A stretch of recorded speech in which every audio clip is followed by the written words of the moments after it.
इसके बाद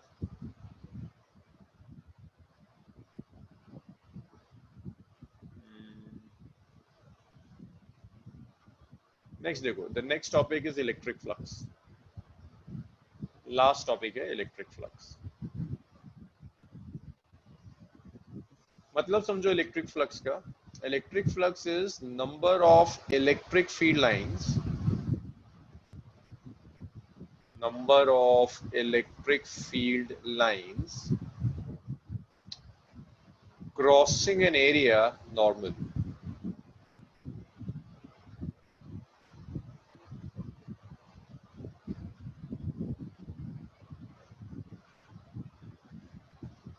अगर किसी एक एरिया से फील्ड लाइंस नॉर्मली क्रॉस कर जाती हैं तो उसे आप क्या कहेंगे? That is electric flux. Electric flux को आप ऐसे शो कर सकते हो, मान लो मैंने आपको एक एरिया दे दिया, ये कुछ एरिया है, इस एरिया से 3 फील्ड लाइंस पास हो गई, 3 इलेक्ट्रिक फील्ड लाइंस है नॉर्मली पास हो रही, तो यहां जो इलेक्ट्रिक फ्लक्स हो जाएगा, इलेक्ट्रिक फ्लक्स की वैल्यू विल बी 3। तो अगर 3 फील्ड लाइंस पास हो रही हैं तो फ्लक्स 3 होगा, 4 फील्ड लाइंस पास हो जाए तो फ्लक्स 4 हो जाएगा। तो flux is simply number of field lines crossing in area normal. तो अगर फील्ड लाइंस नहीं है तो कैलकुलेट करना बड़ा आसान काम। यहां तक बताओ कोई परेशानी किसी को? शिवा, निल्जा, मोटप, कुंजैंग?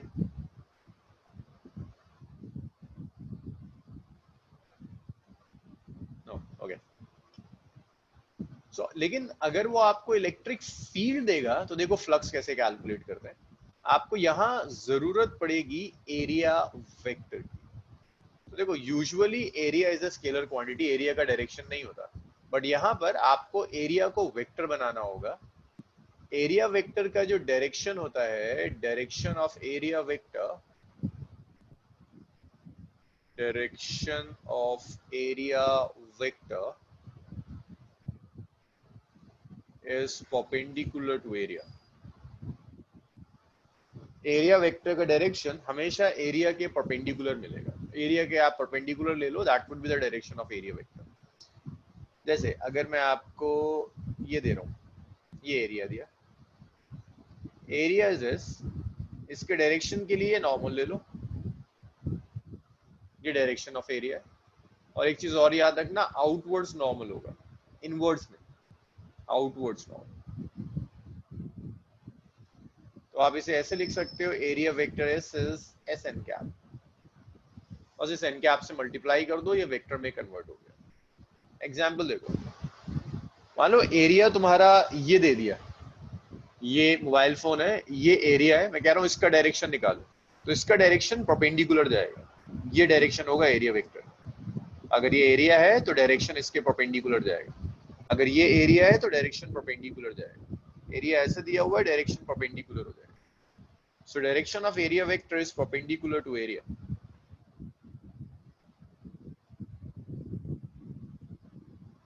Direction of area vector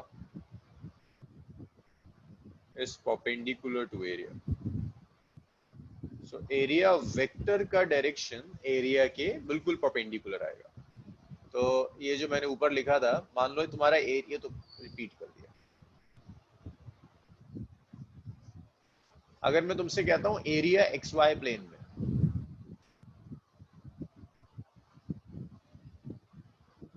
तो direction of X Y plane, अगर एरिया एक्स वाई प्लेन में है तो इसका डायरेक्शन जेड एक्सिस के अलॉन्ग जाएगा। अगर एरिया वाई जेड प्लेन दिया हुआ है, वाई जेड के परपेंडिकुलर क्या मिलेगा? एक्स एक्सिस, तो डायरेक्शन एक्स एक्सिस के अलॉन्ग होगा। अगर एरिया एग्जैक्ट प्लेन में है तो डायरेक्शन वाई एक्सिस के अलॉन्ग, डायरेक्शन एक्स एक्सिस के अलॉन्ग हो जाएगा। तो हर हाल में एरिया वेक्टर का जो डायरेक्शन होगा वो डायरेक्शन एरिया वेक्टर के परपेंडिकुलर होगा। इसके बाद अब बताओ डाउट्स। फील्ड की डायरेक्शन में और एरिया की डायरेक्शन में कोई रिलेशन नहीं है, फील्ड कहीं भी हो सकती है। एरिया वेक्टर हमेशा आउटवर्ड्स नॉर्मल होगा, बट फील्ड पे ऐसा कोई लिमिटेशन नहीं है, फील्ड कहीं भी हो सकती है। तो देखो अगर मैंने तुम्हें ये एरिया दे दिया,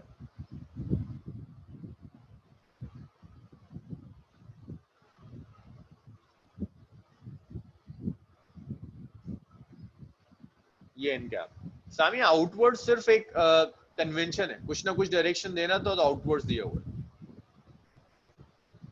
जैसे अगर एक स्फेयर है, एरिया वेक्टर का ये डायरेक्शन होगा, ये आउटवर्ड्स है, ये इनवर्ड्स है, ये नहीं, ये मिलेगा, आउटवर्ड्स मिलेगा। एरिया वेक्टर का डायरेक्शन हमेशा आउटवर्ड्स होगा, इनवर्ड्स नहीं। सो क्या क्या डाउट्स हैं?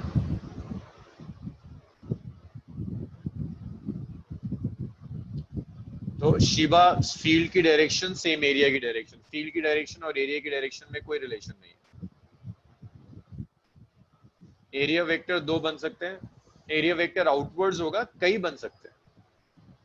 अगर मैंने इसे ले लिया, एक एरिया वेक्टर यहां ड्रॉ कर दो, एक एरिया वेक्टर यहां ड्रॉ कर दो। अगर प्लेन सरफेस है, देखो आउटवर्ड्स और इनवर्ड्स तभी होगा जब कुछ क्लोज है। आउटवर्ड्स और इनवर्ड्स क्लोज क्वांटिटीज में होता है, अगर कुछ ओपन है तो आउटवर्ड्स और इनवर्ड्स का कॉन्सेप्ट नहीं आता। तो अगर ये प्लेन सरफेस है तो इसमें एरिया वेक्टर राइट में भी ले सकते हो, एरिया वेक्टर लेफ्ट में भी ले सकते हो। जैसे अगर ये मोबाइल फोन मैंने ऐसे करके रख दिया तो एरिया वेक्टर तुम यहाँ भी ले सकते हो, एरिया वेक्टर तुम यहाँ भी ले सकते हो, राइट और लेफ्ट दोनों जगह हो सकता है। मरियम के बाद आउटवर्ड्स क्यों? आउटवर्ड्स कन्वेंशन है सामिया, ऑपोजिट में भी जा सकता है, राइट और लेफ्ट कहीं भी जा सकता है। ये निर्जा कन्वेंशन है, आउटवर्ड्स लेते हैं, इनवर्ड्स नहीं लेते, कन्वेंशन है। अब कन्वेंशन से अगर आप इनवर्ड्स ले लें, फिजिक्स पे कोई इफेक्ट नहीं पड़ेगा, लेकिन सब इसी को यूज करते हैं। ये कुछ ऐसा है कि पॉजिटिव को पॉजिटिव क्यों कहते हैं, इट्स अ कन्वेंशन। तो ये एरिया वेक्टर है। यहां आपने इलेक्ट्रिक फील्ड अप्लाई कर दी, this is electric field. Electric field और एरिया वेक्टर में जो एंगल है, that angle is theta. So angle between electric field and area vector is theta now, area ऐसे होगा। तो यहां जब आप फ्लक्स लोगे ना, electric flux through area S, ये इसे डेल्टा एस मान लो। तो डेल्टा एस से जो फ्लक्स पास होगा उसे फाई से रिप्रेजेंट करेंगे। Flux is the dot product of electric field and area vector. Electric field और एरिया वेक्टर का डॉट लेना है। तो जब आप यहाँ डॉट लोगे तो ये हो जाएगा ई डेल्टा एस कॉस थीटा। जब डॉट प्रोडक्ट ओपन करते हैं, मैंने आपको डॉट प्रोडक्ट सिखाया है, क्रॉस और डॉट दोनों हमने डिस्कस किए। ए डॉट बी जब आप ओपन करेंगे, then A dot B is A B cos theta. So ये आ गया E delta S cos theta. Theta याद रखना, theta is angle between electric field E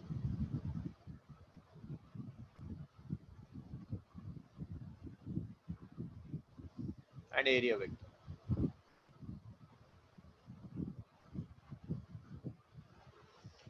so electric field E और एरिया वेक्टर में जो एंगल होगा, दैट एंगल इज थीटा।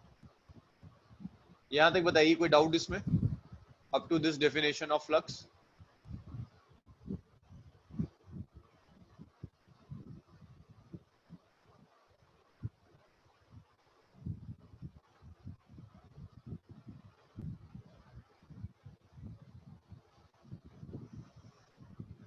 कोई डाउट नहीं?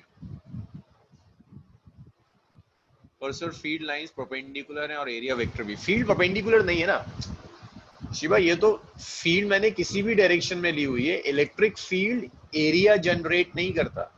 इलेक्ट्रिक फील्ड कोई बाहर चार्ज होगा, वो चार्ज जनरेट कर रहा है, और ये चार्ज इलेक्ट्रिक फील्ड को किसी भी डायरेक्शन में जनरेट कर सकता है। मान लीजिए इस चार्ज ने फील्ड इस डायरेक्शन में जनरेट कर दी, तो इलेक्ट्रिक फील्ड और एरिया वेक्टर के बीच में कुछ एंगल हो गया थीटा। तो इस एरिया से जो फ्लक्स पास होगा, that flux is E dot delta S, और ये फ्लक्स हो जाएगा ई डेल्टा एस कॉस थीटा। ये फ्लक्स आ जाएगा, where theta is angle between electric field and area vector delta S. This is angle between electric field and area vector delta S. लिख लीजिए।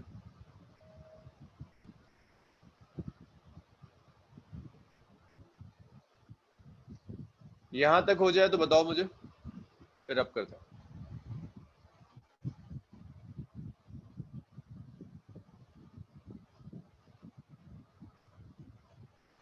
Okay,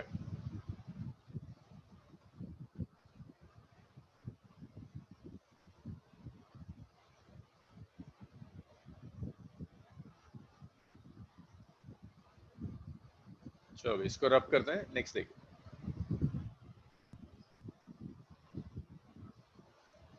अब इसके बाद फ्लक्स स्केलर क्वांटिटी है। इसकी जो एसआई यूनिट है, देखो फ्लक्स था क्या, electric field into area. Electric field की यूनिट होती है न्यूटन पर coulomb, area is metre square. So SI unit is newton पर कूलम मीटर स्क्वायर। और इसका एक नाम और लिख सकते हैं, इट्स न्यूटन पर कूलम मीटर स्क्वायर, और it's volt per metre into metre square. तो ये कंबाइंड हो जाएगा वोल्ट मीटर। तो एसआई स्केलर क्वांटिटी है, एसआई यूनिट न्यूटन पर कूलम मीटर स्क्वायर, और एसआई यूनिट को आप वोल्ट मीटर भी लिख सकते हैं। अब देखना शुरू करें तो जनरल एक्सप्रेशन था, अब एक्सप्रेशंस थोड़े थोड़े मॉडिफाई होंगे डिपेंडिंग। यहां तक तो किसी को कोई डाउट नहीं था।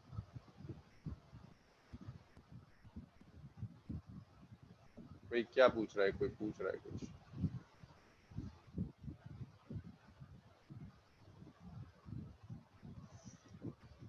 मरियम, डॉट प्रोडक्ट मैंने सिखाया था आपको, ए डॉट बी। जहां भी डॉट प्रोडक्ट इन्वॉल्व होता है, डॉट प्रोडक्ट के बाद जो भी क्वांटिटी आती है, that is a scalar quantity. पहला एक्सप्लेनेशन ये।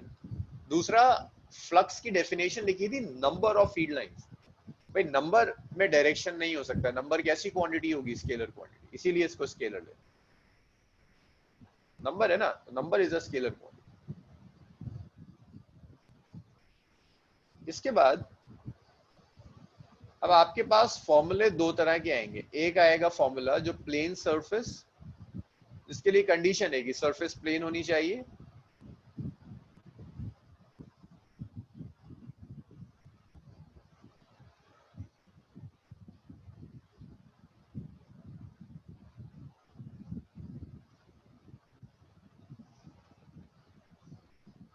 सरफेस प्लेन होनी चाहिए और फील्ड यूनिफॉर्म हो, नॉन यूनिफॉर्म फील्ड ना हो, plane surface and uniform electric field. तो अगर आपको प्लेन सरफेस दी हुई है, देखो प्लेन सरफेस का मतलब है जैसे मैं आपको स्क्वायर दे दूं, प्लेन सरफेस है। मैं आपको रेक्टेंगल दे दूं, प्लेन सरफेस है। ट्राइंगल दे दूं, प्लेन सरफेस है। प्लेन सरफेस के जो एग्जांपल्स हो जाएंगे, स्क्वायर हो जाएगा, रेक्टेंगल हो गया, डिस्क हो गया, ये सब प्लेन सरफेसेस है। प्लेन सरफेसेस में एरिया वेक्टर का डायरेक्शन फिक्स रहता है। Direction of area vector is constant. Direction of area vector is constant. Area vector का डायरेक्शन चेंज नहीं होगा, direction of area vector is constant. किसी भी हाल में एरिया वेक्टर का डायरेक्शन चेंज नहीं होता अगर आपके पास एक प्लेन सरफेस है। तो प्लेन सरफेस में फ्लक्स कैलकुलेट करना आसान है। एक सिंगल स्टेप में फ्लक्स आ जाता है पूरी सरफेस के लिए, ई डॉट एस, जिसको आप लिख सकते हैं ई एस कॉस थीटा। तो प्लेन सरफेस का एग्जांपल हो गया स्क्वायर, रेक्टेंगल, डिस्क, ये सब प्लेन सरफेस के एग्जांपल है। अगर सरफेस प्लेन है then flux is E dot S, और इसे आप लिख सकते हैं E S cos theta. E dot S और ई एस कॉस थीटा।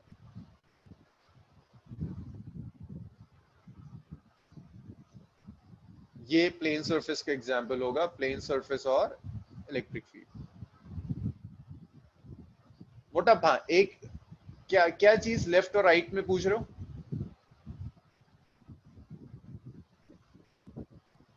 मोटा लेफ्ट और राइट में क्या पूछ रहे हो?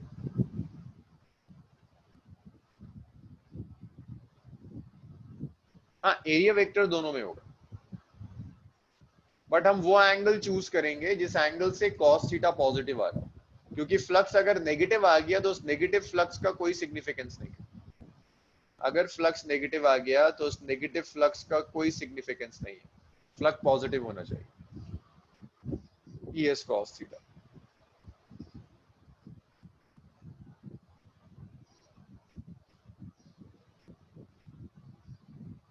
अब अगर सरफेस प्लेन ना हो, अगर मैं आपको कर्व सरफेस दे दूं, अगर मैंने आपको curve surface they the and uniform surface curved है, फील्ड यूनिफॉर्म नॉन यूनिफॉर्म में से कुछ भी हो सकती है।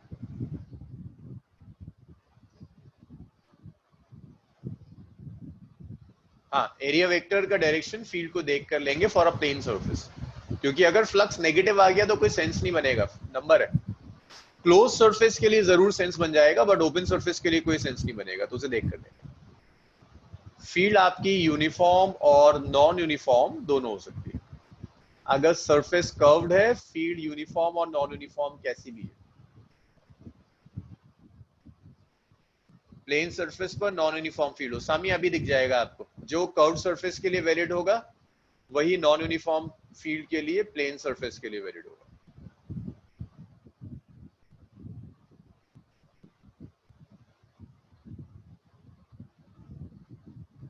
तो देखो, अगर आपको मैं कर्व सरफेस दे दूं, कर्व सरफेस का एग्जांपल समझो, जैसे कर्व सरफेस के एग्जांपल में जैसे सिलेंडर है, cylinder is a curve surface. Curve surface के एग्जांपल्स में देखो, जैसे एक एग्जांपल है cylinder, it's a curve surface. Sphere दे दूं, इट्स अ कर्व सरफेस। तो कर्व सरफेस में होगा क्या, इलेक्ट्रिक फील्ड का डायरेक्शन कांस्टेंट नहीं होता, फील्ड का डायरेक्शन चेंज होता है। Direction of field, sorry, direction of area vector, sorry, not field, sorry, direction of area vector changes। अगर सरफेस आपकी कर्व्ड है तो फील्ड का डायरेक्शन, तो एरिया वेक्टर का डायरेक्शन चेंज होगा। मोटा क्यूब है ना, अगर तो उसमें 6 प्लेन सरफेसेस हैं, आप हर प्लेन सरफेस के लिए अलग कैलकुलेट कर सकते हो। 6 प्लेन सरफेसेस हैं, हर प्लेन सरफेस के लिए अलग कैलकुलेट कर सकते हो, तो direction of area vector change होगा। जैसे अगर मैंने आपको ये दे दिया, मैं आपसे कहता हूं यहां बताओ एरिया वेक्टर का डायरेक्शन, देखो एरिया वेक्टर का डायरेक्शन एरिया के परपेंडिकुलर होता है। इस पॉइंट पे लोगे तो यहाँ परपेंडिकुलर। अबे 2 मिनट रुक जाओ, अभी अभी आ रहा हूँ तुम्हारे डाउट्स पे, इसे कंप्लीट कर लूँ फिर डाउट्स पे आता हूँ, जरा सब्र रहो 2 मिनट, इसे खत्म करूँ फिर आता है। पहले इसे तो समझ लो, तब कौन समझा पाऊंगा। ये डायरेक्शन यहाँ आ गया एन का।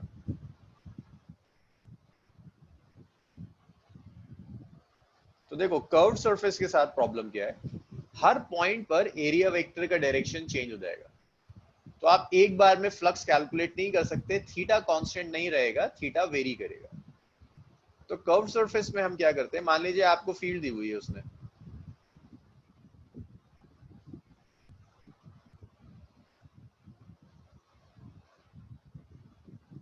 ऐसे कर कर उसने फील्ड दे दी।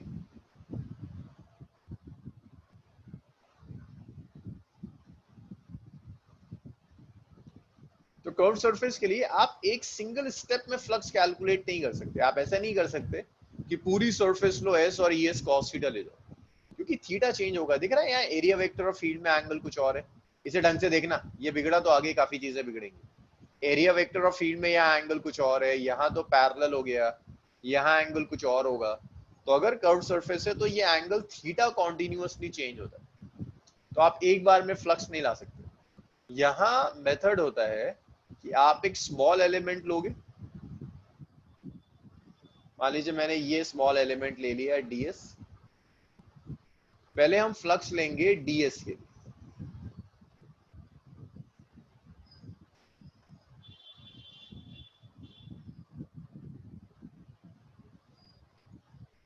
पहले फ्लक्स लेंगे ds के लिए, तो ds के लिए फ्लक्स आ जाएगा e डॉट ds, ये ds के लिए आ गया।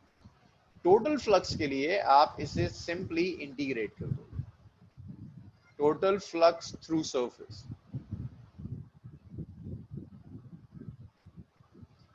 सरफेस से टोटल फ्लक्स के लिए आप इसको सिंपली इंटीग्रेट कर देंगे, फाई हो जाएगा integral of E dot D.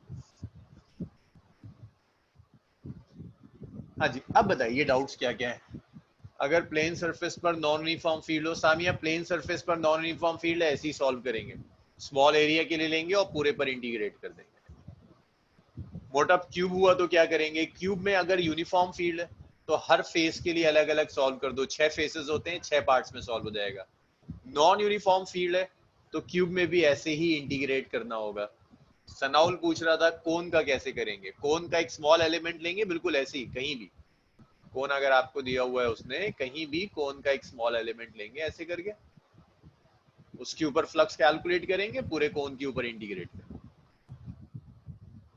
और बताइए क्या क्या डाउट्स हैं।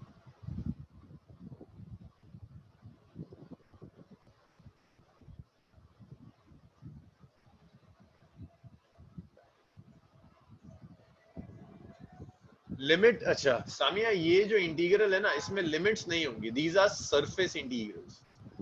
अभी सिखाना है मुझे आपको कि सरफेस इंटीग्रल सॉल्व कैसे करते हैं, अभी तो आपको आता ही नहीं है। कर्व सरफेस में फ्लक्स का वैल्यू हर पॉइंट पर अलग होगा सर, हाँ अलग हो सकता है, लेकिन जो डीएस एलिमेंट है ना वो इतना छोटा है कि हर डीएस पर फ्लक्स सेम होगा। अगर आप बड़े एलिमेंट्स लोगे तो अलग अलग एलिमेंट्स पर अलग हो जाएगा, but ds is infinitesimal small, ds इतना छोटा है कि हर एलिमेंट पर आप मान सकते हैं फ्लक्स सेम है, फ्लक्स चेंज नहीं होगा।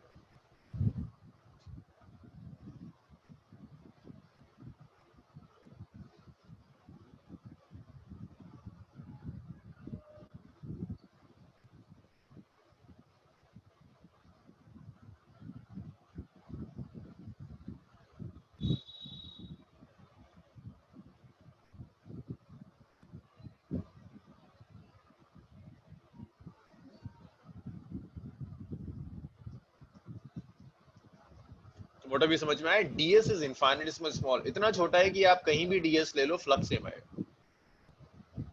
तो तरीका ये, एक स्मॉल एलिमेंट पे लो और पूरे स्फेयर पर इंटीग्रेट करो। और बताइए मुझे क्या डाउट्स है।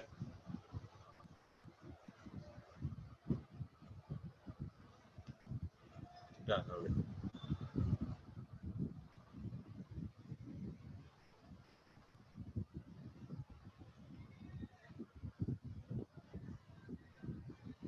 भाई रब कर रहा हूं मैं, सबने लिख लिया?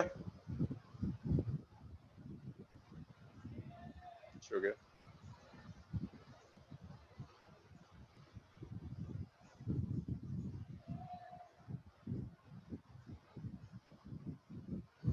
कोन में सर्कल का प्लेन सरफेस से कॉल करेंगे, प्लेन सरफेस और कर्व सरफेस दोनों कैलकुलेट करेंगे। जो कोन की सरफेस लाइन सरफेस कहते हैं उसका अलग कैलकुलेट करेंगे, बेस फ्लैट है उसका अलग कैलकुलेट करेंगे और ऐड कर देंगे, आएंगे कोन पर भी। सरफेस इंटीग्रल आपको आता ही नहीं है, सरफेस इंटीग्रल तो अभी सिखाया जाएगा। तो देखिए यहाँ पर, अब अगर सरफेस क्लोज हो जाए, अगर वो आपसे ये कह दे कि सरफेस क्लोज्ड है, if surface is closed, जैसे वो आपसे कह दे स्फेयर है, कोई और क्लोज शेप दे दे, तो जो फ्लक्स होगा उसे आप ऐसे लिख सकते हैं, closed integral of E dot DS. अगर सरफेस क्लोज्ड होगी तो आप इसे लिख देंगे। एक चीज और याद रखिएगा, ये जो मैंने लिखा था ना, phi is integral of E dot DS, ये सबके लिए वैलिड है। प्लेन सरफेस भी आप इससे सॉल्व कर सकते हैं, कर्व्ड भी सॉल्व कर सकते हैं। बस ये कि प्लेन तो डायरेक्टली डॉट प्रोडक्ट लेकर आसानी से हो जाता है, प्लेन में इंटीग्रल करोगे नंबर ऑफ स्टेप्स बढ़ेंगे, अदरवाइज आप चाहो तो प्लेन के लिए भी लगा सकते हो। तो ऐसे कुछ ऑथर्स स्फेयर के लिए, क्यूब के लिए, सबके लिए ये फॉर्मूला लगा दें। इतना लिख दीजिए फिर सॉल्व करेंगे।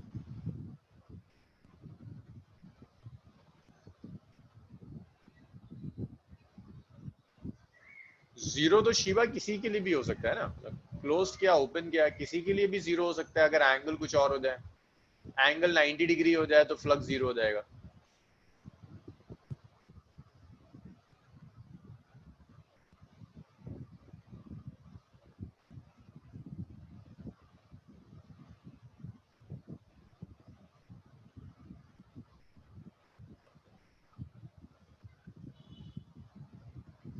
मैं रब कर दूं ये?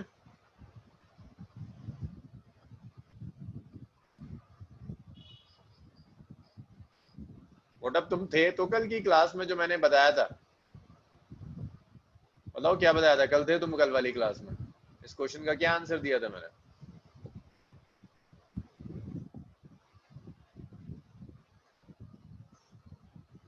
हाँ, क्या आंसर दिया था बताओ? Surface integral. अभी आ रहा हूं मैं इस क्वेश्चन पे, जैसे ही मैं गॉस लॉ पर आऊंगा मैं इसको डिस्कस करूंगा। पहले देखिए सरफेस इंटीग्रल्स कैसे सॉल्व करते हैं। आपको ना सिर्फ दो सरफेसेस के लिए सरफेस इंटीग्रल आना चाहिए। एक सरफेस है आपके पास स्फेयर की सरफेस,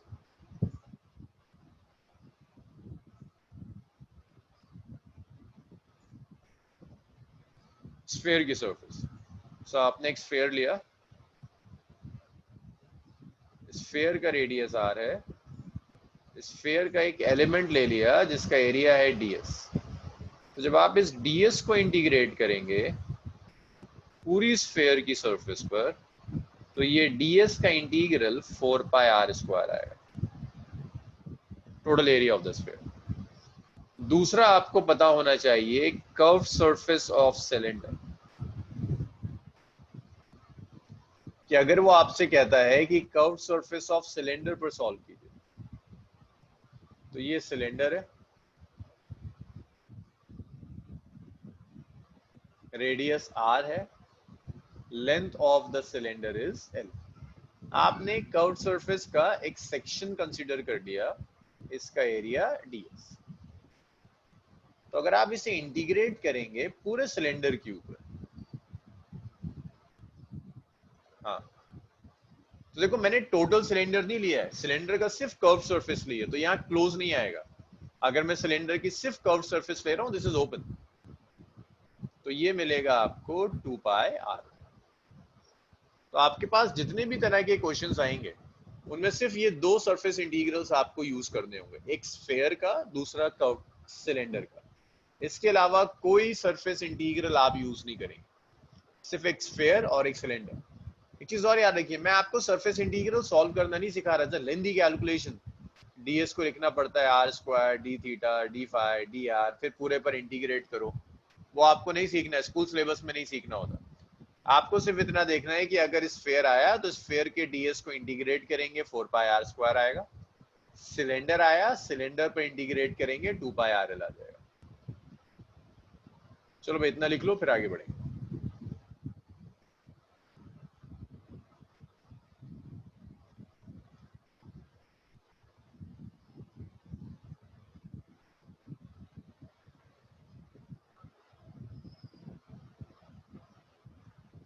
डन हो गया।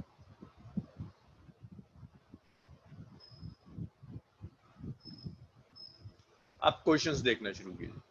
पहला क्वेश्चन है प्लेन सरफेस के ऊपर, electric field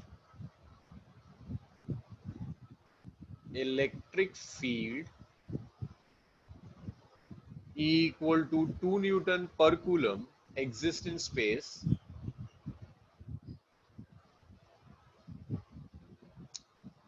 calculate flux through an area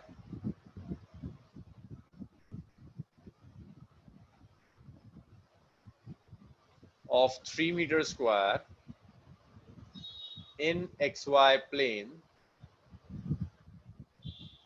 if field lines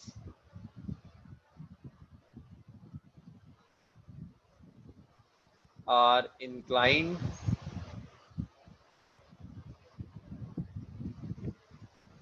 at 30 degree to the plane of area। देखो वैसे तो ये बड़ा इजी सा क्वेश्चन है, बस इसमें एक ही कैच है, जरा समझिएगा इसे।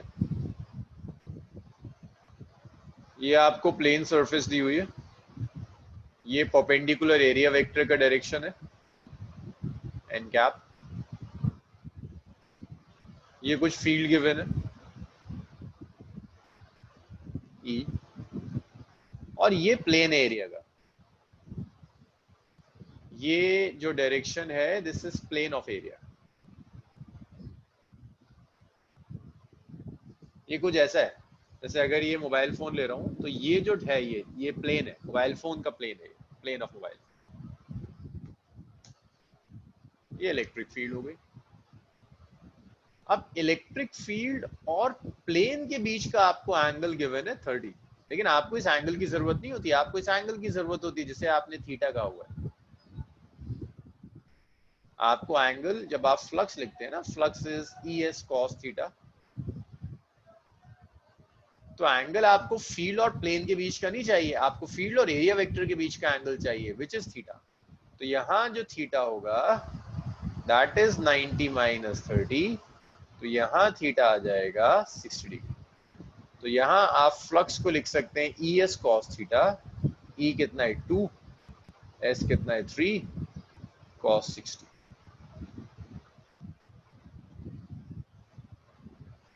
cos 60, cos 60 is half,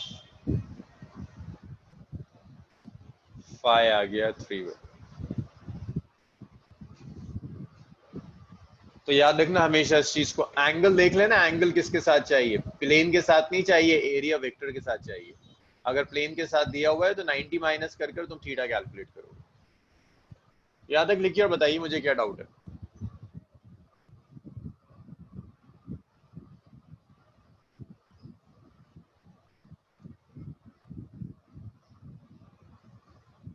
okay,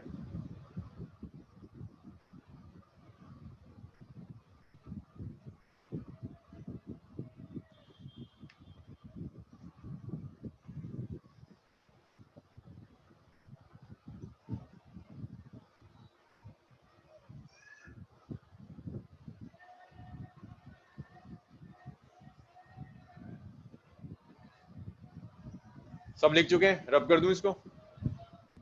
निल्जा का हो गया, मरियम हो गया, कुंगजैन, कुंजैंग,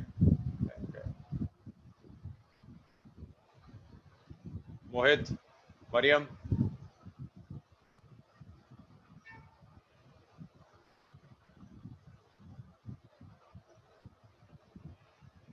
नेक्स्ट देखिए। नेक्स्ट क्वेश्चन में दिया हुआ है कि electric field E equal to I cap plus 2j cap plus 3k cap Newton per coulomb exists in space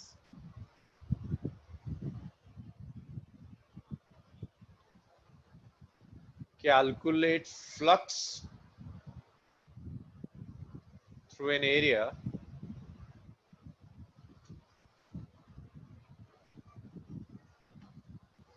given है मान लो I cap plus 3j cap plus 4k cap, इस area से पास होता वो फ्लक्स चाहिए। तो देखो फ्लक्स है क्या, डॉट प्रोडक्ट है इलेक्ट्रिक फील्ड और एरिया वेक्टर का।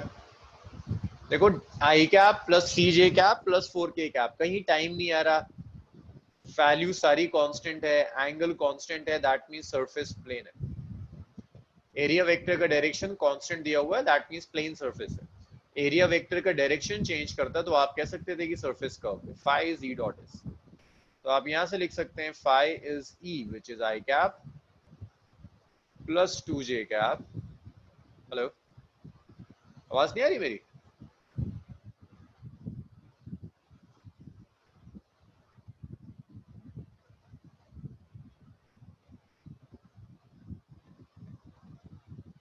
कोई आवाज नहीं आ रही, कोई प्रॉब्लम है? आ रही है, आ रही है, आ रही भाई, आपके उसमें कोई प्रॉब्लम है। I cap plus 2j cap plus 3k cap dot area vector की वैल्यू रख दो i cap plus 3j cap plus 4k cap. तो ये फ्लक्स हो गया। आई कैप का कोफिशिएंट 1, आई कैप का coefficient 1, it's 1 into 1। J cap का कोफिशिएंट 2, जे कैप का कोफिशिएंट 3, इट्स 2 into 3। के कैप का कोफिशिएंट 3, के कैप का कोफिशिएंट 4, इट्स 3 into 4। तो ये 5 हो जाएगा, 6 7 12 और 6 18 और 190, 19 वोल्ट मीटर भी लिख सकते हो, और दूसरी यूनिट होती है 19 न्यूटन पर कूलम मीटर स्क्वायर। इसमें बताओ भाई डाउट क्या है, किसको डाउट है? फैज, आयशा, अयान, अदीबा?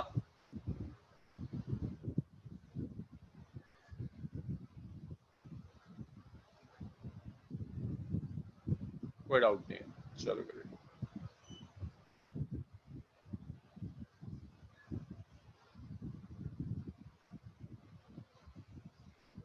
चलिए इसे रब करते हैं।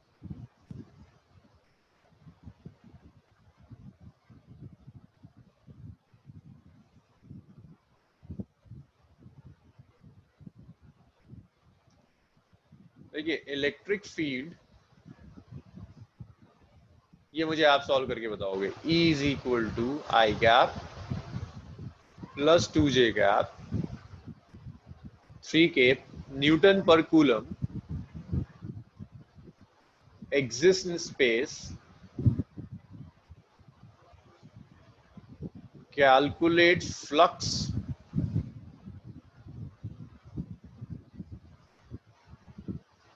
through an area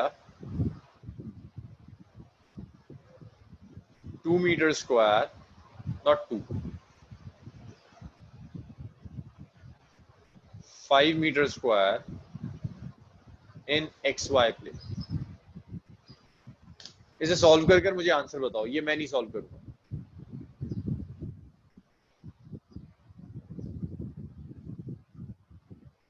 इसे सॉल्व करो और आंसर बताओ मुझे, और सबके आंसर दिखे हैं मुझे यहाँ।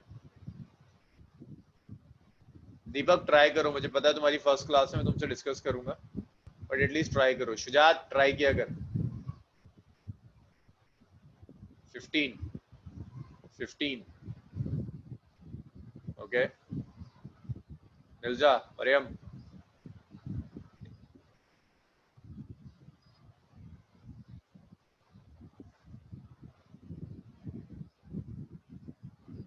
फिफ्टीन।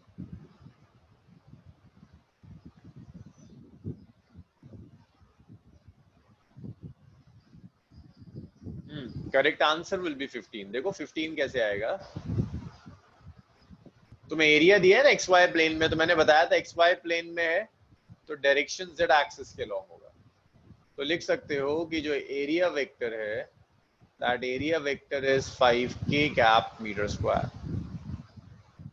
तो फ्लक्स हो जाएगा is electric field dot area vector.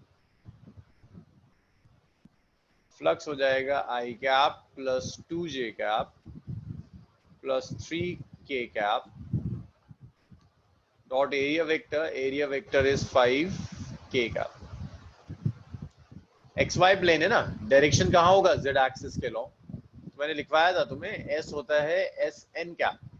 तो ये जो एन कैप है, दैट एन कैप इज के कैप, क्योंकि जेड एक्सिस के लॉन्ग जा रहा है। तो अब जब तुम फाइल लोगे तो इसे ऐसे लिख सकते हो, i cap plus 2j cap plus 3k cap dot, इसे लिख सकते हो 0 i cap 0j cap plus 5k cap.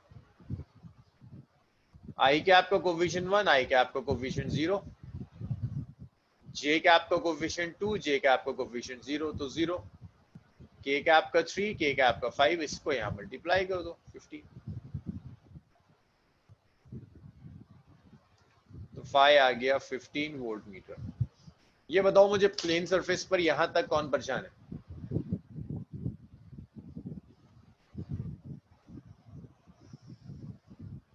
कोई डाउट नहीं है? मरियम को डाउट नहीं है? कुंजैंग, मोटप को डाउट नहीं है?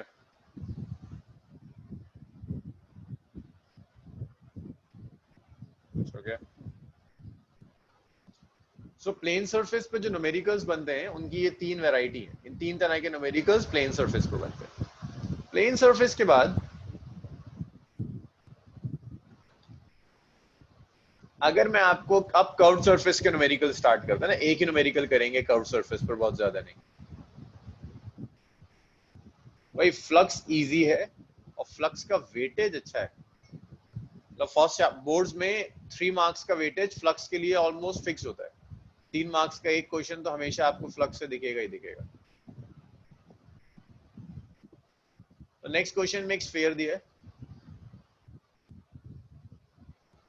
स्फीयर के सेंटर पर एक चार्ज Q रख दिया, radius of the sphere is R, आपको स्फीयर से पास होता हुआ फ्लक्स चाहिए।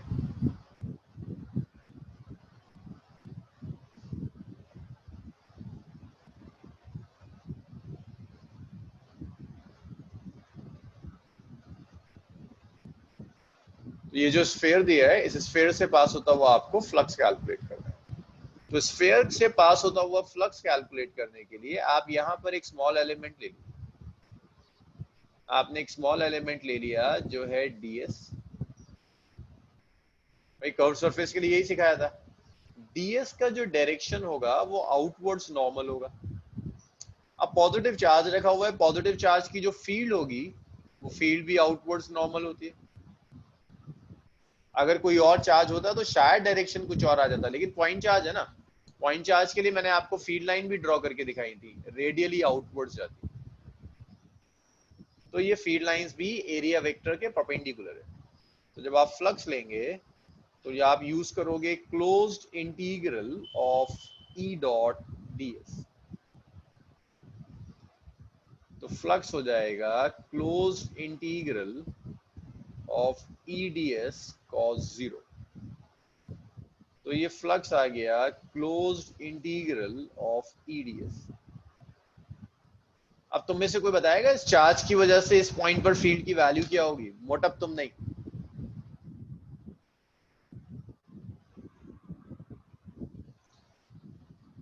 इस क्यू चार्ज की वजह से r डिस्टेंस पर फील्ड की वैल्यू क्या होगी, कोई बताएगा मुझे?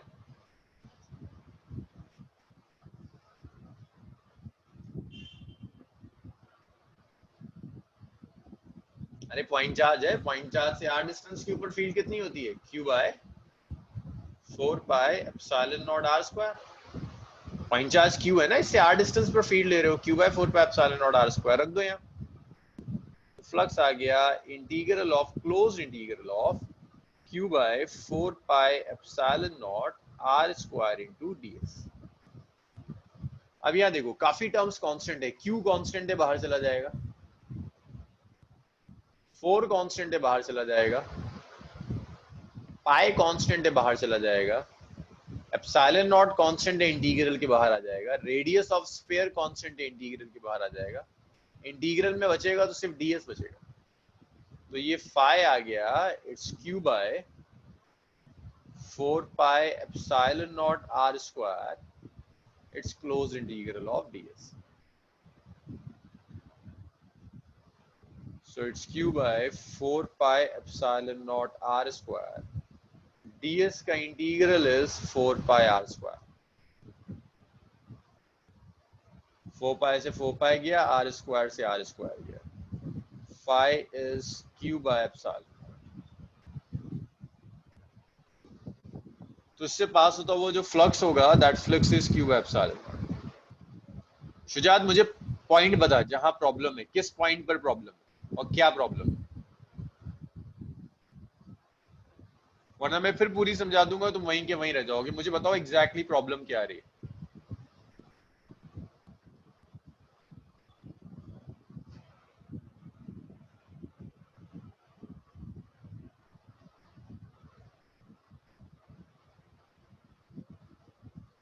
This is equation 1, this is 2,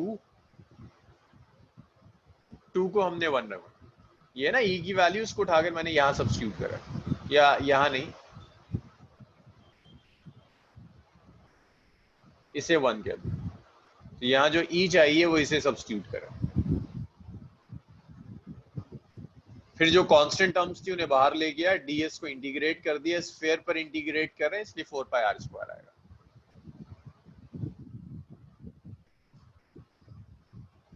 भाई और बताओ किसी को कोई डाउट इसमें? सनाउल, सामिया, समीन, निल्जा, जेबा? ओके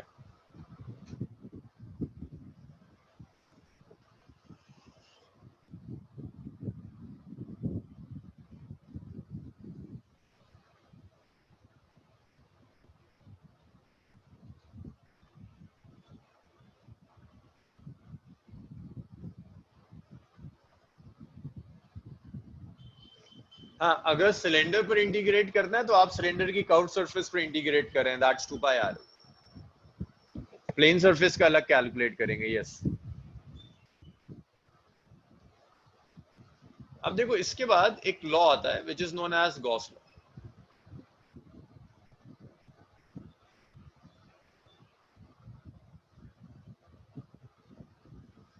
ये सिलेबस का सबसे इंपॉर्टेंट टॉपिक है, गॉस लॉ। गॉस लॉ कहता है कि अगर आपके पास एक क्लोज सरफेस है,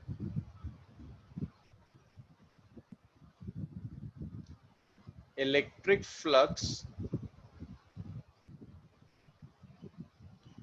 थ्रू अ क्लोज सरफेस, अगर आपको एक क्लोज सरफेस दी हुई है,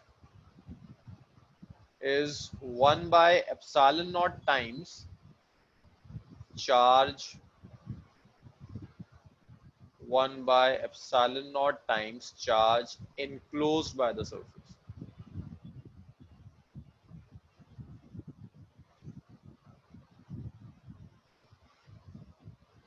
तो अगर आपके पास एक क्लोज सरफेस है, उससे पास होता वो जो फ्लक्स होगा, that's 1 by epsilon naught times the charge enclosed by the surface।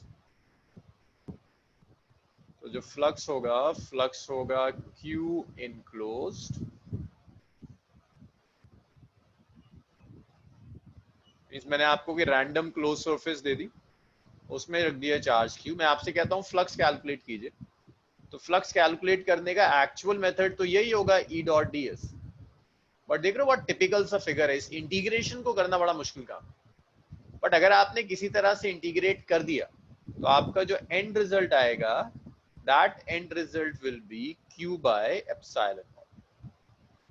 जो एंड रिजल्ट होगा, that and result will be Q by epsilon. And result Q by epsilon होगा। इसके बाद एक चीज और याद रखिएगा, this is valid only for close surface.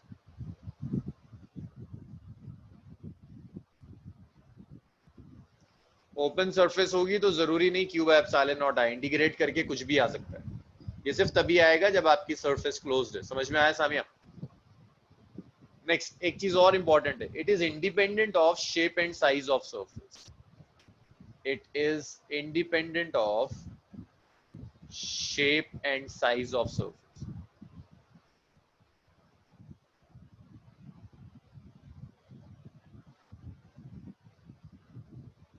तो ना तो ये सरफेस के शेप पर डिपेंड करेगा, ना सरफेस के साइज पर डिपेंड करेगा। It's absolutely independent of shape and size of the surface. इसका मतलब ये हुआ कि अगर मैं कोई रैंडम शेप की सरफेस भी ले रहा हूँ, मतलब मैंने एक स्फेयर लिया, रेडियस स्फेयर का आर था, सेंटर पे चार्ज Q रख दिया, तो जो फ्लक्स पास होगा, that flux is Q by epsilon not. मैंने स्फेयर का रेडियस डबल कर दिया, सेंटर पर चार्ज Q रख दिया, अब भी जो फ्लक्स आएगा that is Q by epsilon not. हाँ यान प्रूफ कर सकते हैं, करेंगे, इनफेक्ट प्रूफ करेंगे एंड में। हाँ जी। तो अगर मैं एक सिलेंडर भी ले लूं, क्लोज सिलेंडर, एंड्स होने चाहिए। ऐसा ना हो कि सिलेंडर के एंड्स काट दो, सिलेंडर के एंड्स काट दोगे तो ओपन हो जाएगा। क्लोज तभी होगा जब एंड्स है।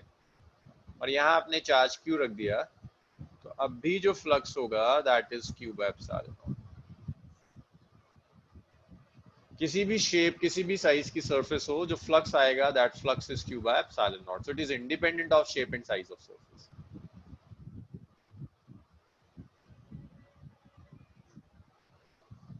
इसके बाद कुछ प्रॉपर्टीज और देखो, एक प्रॉपर्टी और है, फ्लक्स के डायरेक्शन को लेकर।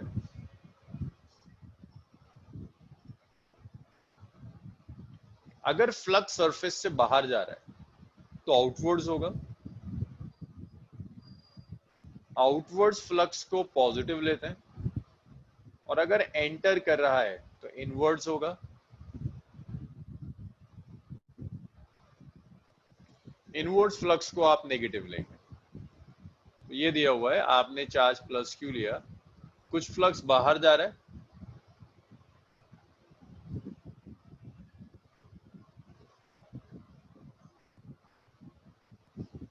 तो ये आउटवर्ड्स फ्लक्स पॉजिटिव होगा, फाई होगा plus Q by epsilon not.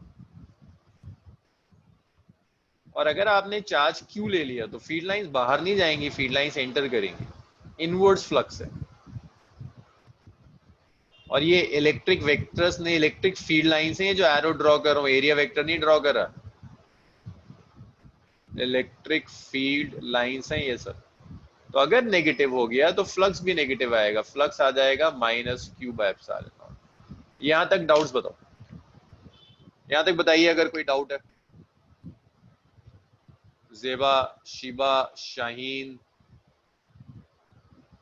Samia, मोटब, मोहित, हुमा, खुशी। देखो, अगर आपने एक क्लोज सरफेस ली और इस क्लोज सरफेस के अंदर आपने जो चार्ज रखा वो चार्ज पॉजिटिव है, अगर क्लोज सरफेस के अंदर पॉजिटिव चार्ज रखा हुआ है तो फील्ड लाइंस बाहर जाएंगी, फ्लक्स होता है Q/ε0, पॉजिटिव साइन के साथ आएगा क्योंकि पॉजिटिव चार्ज है। तो अगर फ्लक्स बाहर जा रहा है, आउटवर्ड्स है, तो उसे पॉजिटिव लेंगे। क्लोज सरफेस में नेगेटिव रख दो, नेगेटिव रखोगे तो क्या होगा, फील्ड लाइंस तो एंटर करेंगी, फ्लक्स इनवर्ड्स हो जाएगा। फ्लक्स कैसे निकालते हैं, चार्ज बाय एप्सिलॉन, चार्ज कैसा है नेगेटिव, तो -Q/ε0 आ जाएगा। इसीलिए मैं कह रहा हूं अगर फ्लक्स बाहर जा रहा है तो पॉजिटिव है, फ्लक्स एंटर कर रहा है इनवर्ड्स है तो नेगेटिव है। निर्जा, सामिया, हुआ क्लियर है?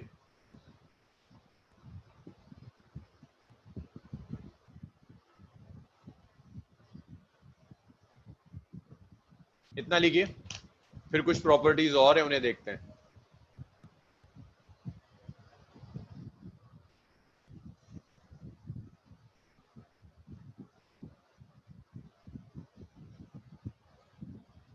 इतना लिखिए, फिर और प्रॉपर्टीज करेंगे।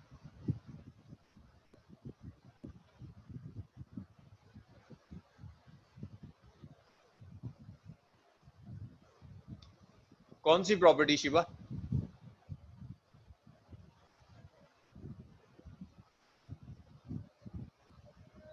शिवा कौन सा पोर्शन रिपीट करना है?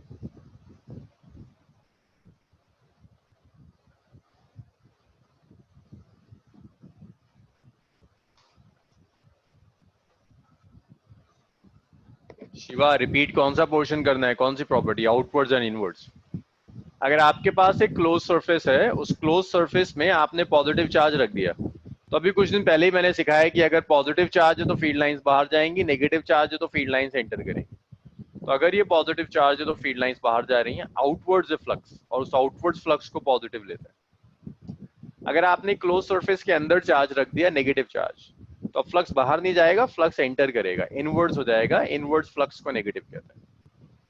जो बाहर जाएगा वो पॉजिटिव, अगर एंटर करेगी फील्ड लाइंस नेगेटिव होगी। शाहीन सर, मीडियम चेंज करने पे एप्सिलॉन चेंज होगा? यस, एप्सिलॉन नॉट का मतलब है फ्री स्पेस, कोई और मीडियम होगा, उस मीडियम का डाइलेक्ट्रिक कांस्टेंट यूज कर लेंगे। शाहीन पूछ रही है अगर मीडियम चेंज कर दें तो क्या होगा, तो मीडियम चेंज करोगे तो उस मीडियम का डाइलेक्ट्रिक कांस्टेंट यूज करना पड़ेगा। शिवा का भी क्लियर है, शाहीन का भी क्लियर है, चलो गुड, इतना लिखो फिर आगे बढ़ते हैं।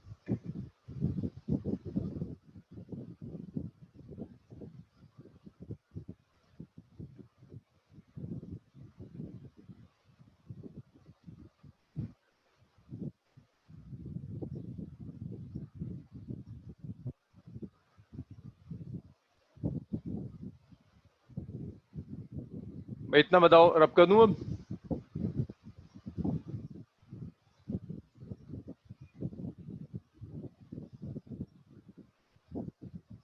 हाँ, Q/K एप्सिलॉन नॉट होगा।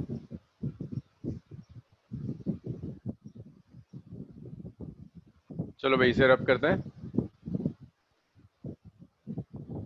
एक प्रॉपर्टी और है कि field lines are crossing a close surface. If field lines are crossing a closed surface,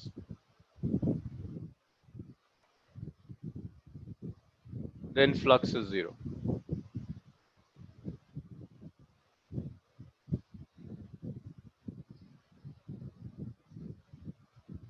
तो अगर आपने ये क्लोज सरफेस ले ली, फील्ड लाइंस क्रॉस कर रही हैं,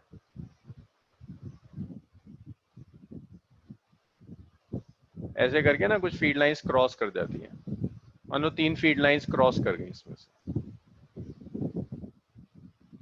क्रॉस करने का मतलब है 3 फीड लाइंस एंटर कर रही हैं, 3 फीड लाइंस बाहर जा रही हैं। अब जब फ्लक्स लोगे तो मुझे बताओगे एंटर कितना कर रहा है? भाई बताओ एंटर कितना कर रहा है फ्लक्स? और जो फ्लक्स एंटर करता है वो नेगेटिव होता है, 3 -3। बाहर कितना जा रहा है? 3 बाहर जा रहा है, तो +3। टोटल कितना आ गया? 0। टोटल फ्लक्स 0, जितना एंटर कर रहा है उतना बाहर चला गया, टोटल फ्लक्स कितना होगा? 0। तो इसीलिए कहते हैं कि अगर फीड लाइंस क्लोज सरफेस को क्रॉस कर जाए तो टोटल फ्लक्स इज 0, जितना एंटर करेगा उतना बाहर चला जाएगा। यहीं से आप एक चीज और कंक्लूड कर सकते हैं कि charge outside the close surface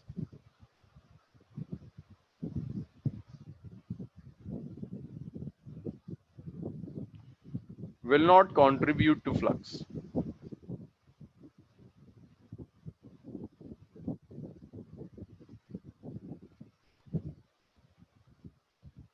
अगर आपने एक क्लोज सरफेस ले ली, यहाँ चार्ज Q1 रखा, यहाँ Q2 रखा और यहाँ Q3 रख दिया, तो ये Q3 फ्लक्स में कंट्रीब्यूट नहीं करेगा।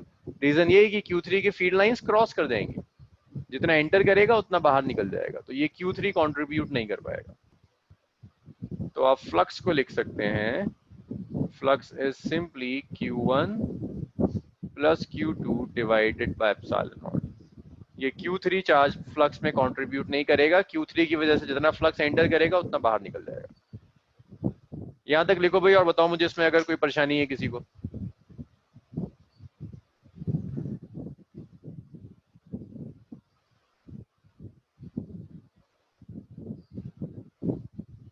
यहां तक लिखिए और बताइए मुझे अगर कोई प्रॉब्लम है, कोई डाउट किसी का कुछ।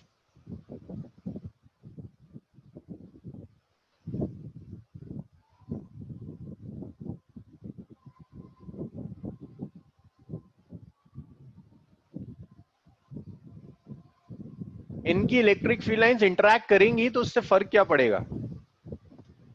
इंटरैक्ट करेंगी, लेकिन उससे इंडिविजुअल फील्ड लाइंस पर कोई इफेक्ट नहीं पड़ेगा, फील्ड लाइन तो स्ट्रेट पास हो। ऐसा हो सकता है कि थोड़ा सा मॉडिफाई हो जाए इंटरैक्शन की वजह से, ऐसे होकर पास कर सकती है, लेकिन अल्टीमेटली होगा ये, कुछ एंटर करेगी कुछ बाहर चली जाएगी। हाँ सामिया, फील्ड लाइंस मॉडिफाई हो सकती हैं, लेकिन होगा अब भी यही, एंटर भी कर रही होगी बाहर भी जा रही होगी, तो टोटल हर हाल में 0 आएगा। ये तुम बिल्कुल सही कह रही हो कि इंटरैक्ट करेंगी, मॉडिफाई हो जाएंगी, बट एंटर भी करेंगी लीव भी करेंगी, टोटल विल बी 0।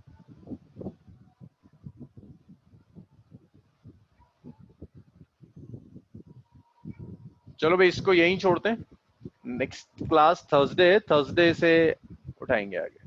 और अब से मीटिंग आईडी यही रहा करेगी 12th वाली क्लास के लिए।